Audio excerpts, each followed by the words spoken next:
Hello friends, आज का topic है एडिशन ऑफ फ्रैक्शन, यानी कि हमें फ्रैक्शन को प्लस करना है। फ्रैक्शन को हिंदी में बोलते हैं भिन्न। भिन्न को हमें जोड़ना है। अब फ्रैक्शन होता क्या है? फ्रैक्शन होता है जब आप किसी भी दो डिजिट को p/q फॉर्म में लिखें। जैसे कि हमने लिखा 2/3, ये फ्रैक्शन है।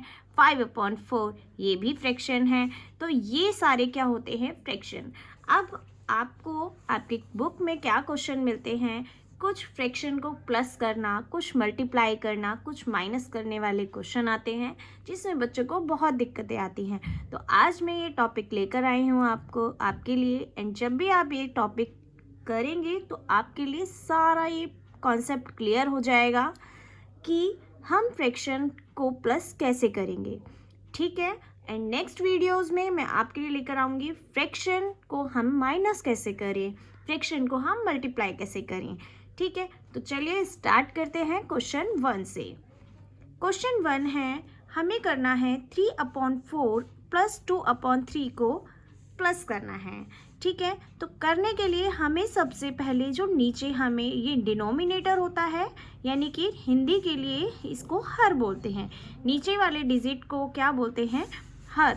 ये जो है हमारा है डिनोमिनेटर, डी से डिनोट करते हैं। एंड नीचे ऊपर वाले को बोलते हैं न्यूमरेटर। हिंदी में न्यूमरेटर को बोलते हैं अंश एंड डिनोमिनेटर को बोलते हैं हम हर। अब हमें करना है इनको प्लस। ठीक है, तो हमें क्या करना होगा? हर, जो दोनों डिजिट के जो हर हैं, इनका हमें क्या लेना होगा? एलसीएम।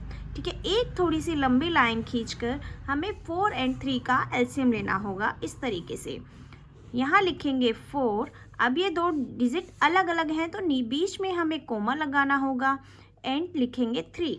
अब हम एलसीएम कैसे लेंगे?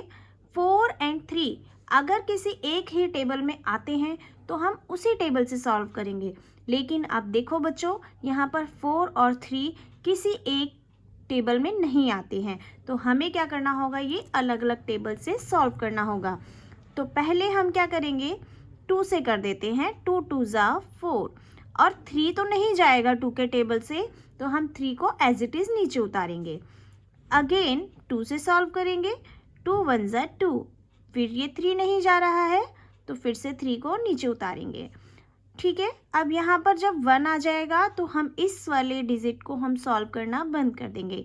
अब हम इस डिजिट के बारे में सोचेंगे। 3 के टेबल जो 3 है वो किस टेबल में आता है? 3 के ही टेबल में आता है। तो 1 तो यहाँ है ही।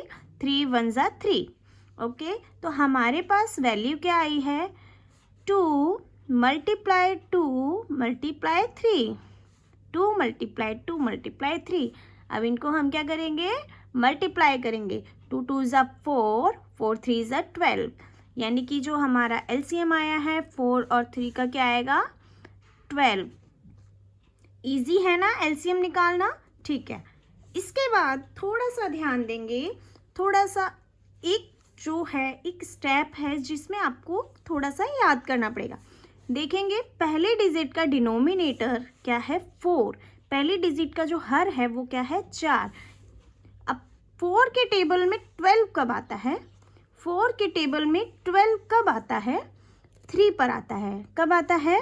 4 3 ज़ा 12। अब यहाँ हम लिख देंगे 3। ये जो मैं लाइन खींच रही हूँ ये सिर्फ आपको समझाने के लिए है। 4 के टेबल में 12 कब आता है? 3 पर। एंड अब 3 को ऊपर जो इसका इसी डिजिट की जो ऊपर डिजिट लिखी हुई है, इसका जो अंश दिया हुआ है, न्यूमरेटर दिया हुआ है, उससे क्या करो? आप मल्टीप्लाई कर दो। 3 3 ज़ा 9। 4 के टेबल में 12 कब आता है? 3 पर। इसी 3 को ऊपर वाली डिजिट से मल्टीप्लाई कर देंगे। अब बीच में कौन सा साइन है? प्लस, तो प्लस लगा देंगे। एंड अगेन वही प्रोसेस है। 3 के टेबल में 12 कब आता है? 3 4 ज़ा 12, तो 4 लिख देंगे यहाँ। एंड इसी 4 को ऊपर वाली डिजिट से क्या करा देंगे? मल्टीप्लाई। ये होता है करेक्ट आंसर बेटा।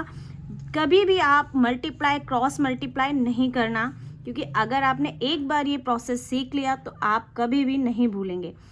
3 के टेबल में 12 कब आता है? 4 पर। 4 को जब 2 से मल्टीप्लाई कराएंगे तो हमारे पास आएगा 8। ठीक है, इसके बाद हम क्या करेंगे? 8 और 9 को प्लस कर देंगे तो आएगा हमारे पास 17 एंड नीचे आएगा 12। अब ध्यान देंगे बेटा, 17 एंड 12 ये किसी भी एक टेबल से नहीं कटते हैं, तो ये है हमारा आंसर। ओके, ये होता है फ्रैक्शन।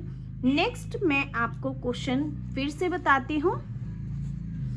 अब कई बार क्या होता है, हमारी बुक में इस तरीके से क्वेश्चन आते हैं, 5/6 प्लस 7/6। इसमें क्या करना है कि जो 6 है, हमने इनका एलसीएम लिया।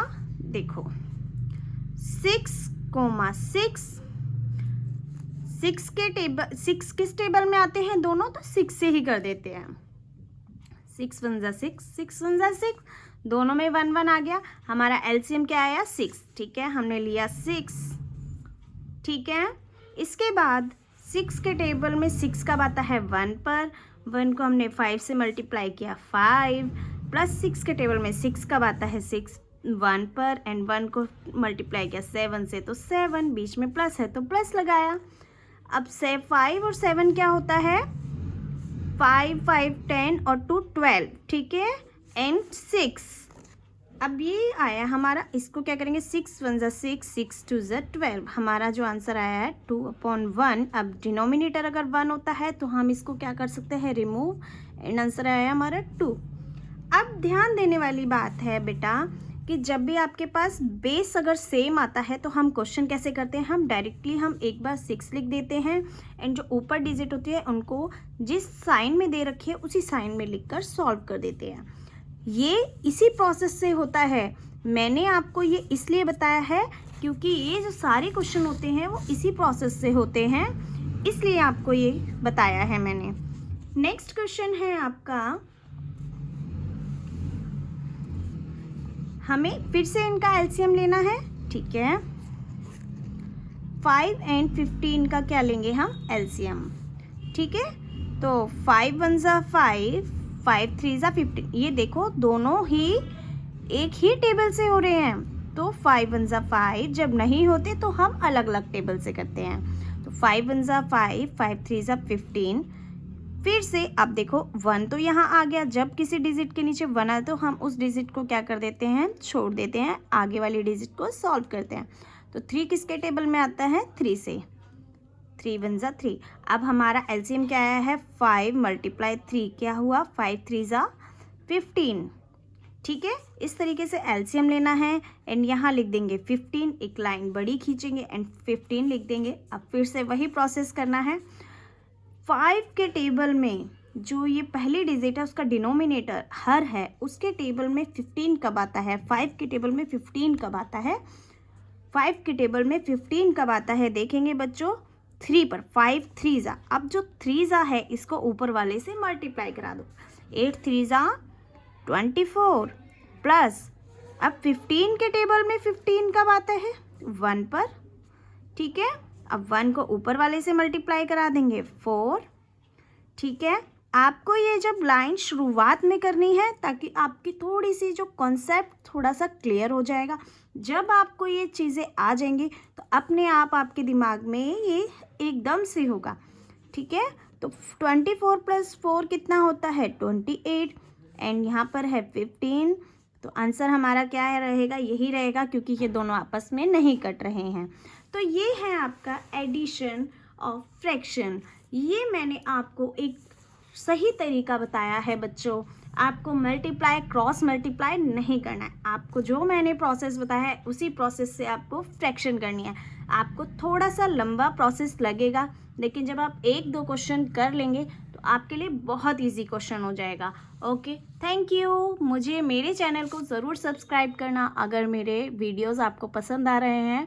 बेसिक मैथ्स के ही सारे क्वेश्चन हैं ताकि थोड़ी सी आपकी मैथ्स इम्प्रूव हो सके। Thank you.